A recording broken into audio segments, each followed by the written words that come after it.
Welcome to episode 23 of Norse Myths, Legends, and Folktales. My name is MyLinda, Butterworth, and today we continue on how Thor and his companions fare against the challenges presented by the King of Utgard in part 4 of Thor's journey to Utgard. Utgard-Loki smiled down at Thor and said nothing. "So, what have you got in store for me now?" said Thor. The giant king shook his head and sighed. "Young giants here perform the feat of lifting my cat from the ground. I can't pretend it's very highly rated. Indeed, I've never have dreamed of suggesting it to great Thor unless I'd seen with my own eyes that you're not half as strong as I thought you were." As if it had been waiting on its master's words, a gray cat under the giant king's throne uncoiled and sprang onto the floor. It was no kitten. Thor stumped forward, put one massive arm under the cat, and began to lift. As he lifted, the cat simply arched its back. Now, Thor used both hands, and with a mighty effort he heaved at the cat. But the animal only arched its back still more, so that its body formed a steep rainbow over the god's head. Its 4 feet remained on the ground. All the watching giants laughed at the way in which the cat, with its effortless movement, frustrated Thor's muscular attempts on it. Now Thor stood under the cat between its legs and rocked forward onto his toes in an attempt to lift it. And when he stretched his hands and the cat's belly as high above his head as he could, the cat was finally obliged to raise one paw.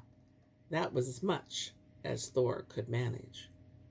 "Much as I thought," said Utgard-Loki. "It's a rather big cat, and Thor is a midget compared to the mighty men at this court." "Call me what you like," shouted Thor, "but just let someone come and wrestle with me now.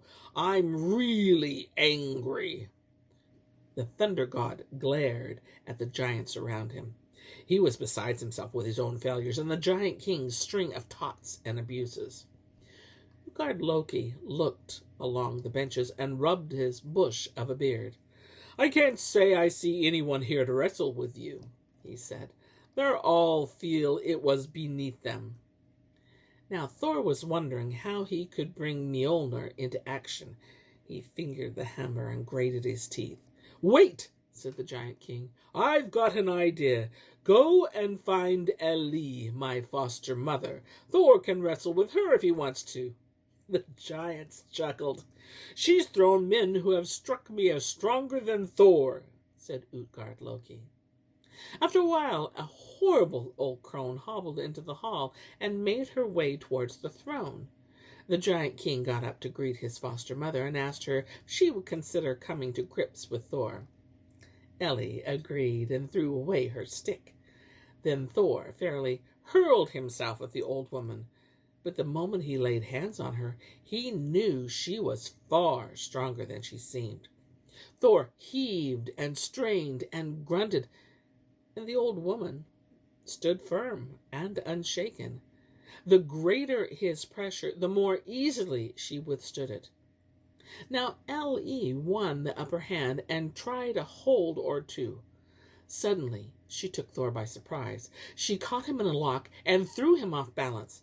Thor bared his teeth and clung to Elli desperately.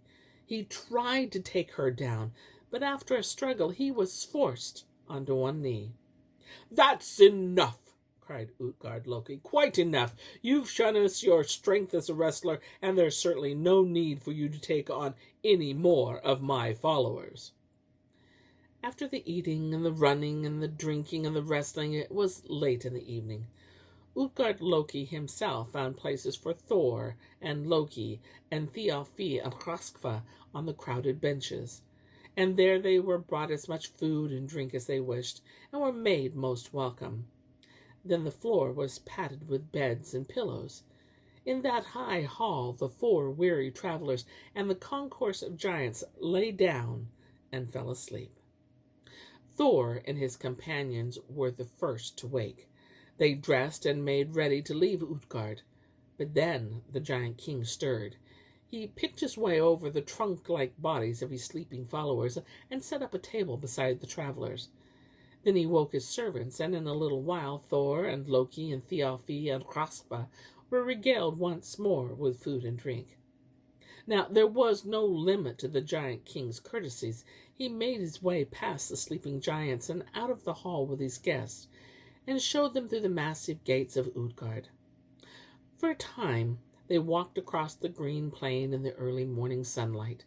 The giant king was as genial as can be imagined, but after the previous night's experiences, Thor was still chastened and Loki was unusually silent.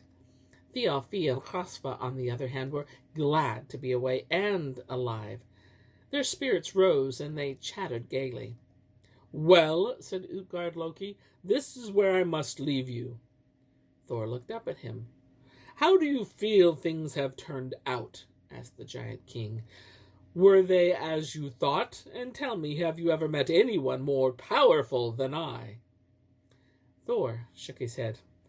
"I can't deny," he said, "that I've come off second best.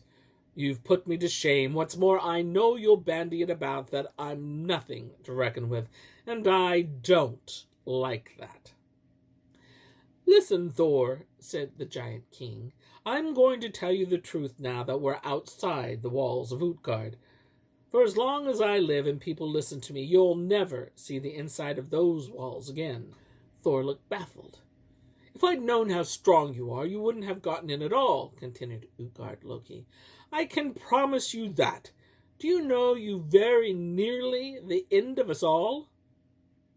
Not a word escaped Loki, but he pressed his scarred lips together and began to smile secretly. "I've used spells to trick you," said the giant king. "It was I who met you in the forest. You remember that bag packed with provisions? I fastened it with wires, and so it's no wonder you could find no way in undoing it. Then you hit me 3 times with your hammer. The first blow was the lightest, but if it had touched me, it would have been enough to kill me. That saddle-backed hill not so far from my stronghold, and these 3 square-shaped valleys, one of them so deep, those were the dents you made with your hammer. I set that saddle back between you and me, but you never knew it." Thor listened to Utgard-Loki's explanation. He listened with mixed feelings: wonder, relief, frustration, and slowly rising anger.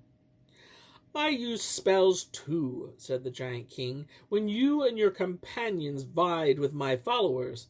Loki was ravenous and ate very fast, but the man called Logi was wildfire itself. He burned up the trencher as well as the meat. And when Thjalfi ran against Hugi, he was running against my own thought. He couldn't be expected to keep up with the speed of thought." Loki grinned maliciously at Thor. Thor saw nothing to smile about. "And you," said the giant king, "when you drank from the horn, you thought you were found wanting. But I tell you, I could scarcely believe my eyes. You didn't realize the other end of the horn was in the sea. When you get back to the ocean, you'll see just how much it has ebbed." The giant king mused for a while. "And that cat?" he boomed. "That was a wonder. Everyone was appalled when you made it lift one paw off the ground. For of course it was not what it seemed to be. It was your Mangundar, the Midgard serpent that encircles the world and bites its own tail. You reached up so high that it all but grazed its back on the sky. And it was a marvel, Thor, that you withstood Elli for so long, and even then only fell onto one knee. Elli is old age. Even if his life is not cut short by the sword or illness or some accident, no one can withstand old age in the end." "And now," said the giant king, "this is where our ways part. It will be better for us both if you do not visit me again. I have used magic, and I'll use it again to protect Utgard, so you'll never be able to harm me in any way." Thor was seething when he heard the giant king's words. He gripped his hammer Mjolnir and raised it over his head. He summoned all his strength. In vain, all in vain. Utgard-Loki had vanished. Then Thor swung on his heel with the aim of smashing the walls of Utgard, the halls, the lounging giants. But there was no stronghold there. Nothing but a sweeping, shimmering plain. No Utgard, no giant king, except for the dents in the saddle-backed hill. It was all as if it had never been. Thor turned to join his companions. The four of them slowly made their way back to the sea and crossed it into Midgard. Thor retrieved his chariot and goats from the farmer and his wife. Then Loki, Thjalfi, and Hrosva, he returned at last to Thrudvang, galloping over the green and gold fields of Asgard. And here is where I end my tale for today. But I'll be back with more tales, many more tales. Until then, my friends, enjoy the journey.